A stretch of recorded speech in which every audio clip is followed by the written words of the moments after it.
राजा कृष्णदेव राय होली का उत्सव बड़ी धूमधाम से मनाते थे। होली के दिन मनोविनोद के अनेक कार्यक्रम विजयनगर में होते थे।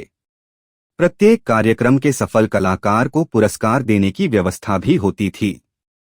सबसे बड़ा तथा सबसे मूल्यवान पुरस्कार महामूर्ख की उपाधि पाने वाले को दिया जाता था। तेनालीराम को हर साल सर्वश्रेष्ठ हास्य कलाकार का पुरस्कार तो मिलता ही था। अपनी चतुराई और बुद्धिमानी के बल पर प्रतिवर्ष महामूर्ख भी वही चुना जाता था। इस तरह तेनालीराम हर वर्ष दो पुरस्कार अकेले हड़प लेता था। इसी कारण अन्य दरबारियों को प्रतिवर्ष ईर्ष्या की आग में झुलसना पड़ता था। इस साल अन्य दरबारियों ने फैसला कर लिया था कि इस बार होली के उत्सव पर तेनालीराम का पत्ता ही साफ कर दिया जाए।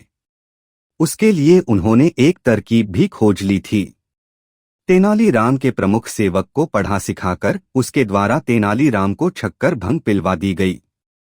होली के दिन इसी कारण तेनाली भंग के नशे की तरंग में घर पर ही पड़ा रहा। दोपहर बाद जब तेनालीराम की नींद खुली तो वह घबरा गया और इसी घबराहट में भागता भागता दरबार में पहुंच गया। जब वह दरबार में पहुंचा तब तक उत्सव में आधे से अधिक कार्यक्रम संपन्न हो चुके थे। राजा कृष्णदेव राय उसे देखते ही डपटकर बोले, रे मूर्ख तेनालीराम जी, आज के दिन भी भंग छानकर सो गए। राजा ने तेनालीराम को मूर्ख कहा तो सारे दरबारी प्रसन्न हो उठे। उन्होंने भी राजा की हाँ में हाँ मिलाई और बोले, आपने बिल्कुल सत्य ही कहा महाराज। तेनालीराम मूर्ख ही नहीं बल्कि महामूर्ख है।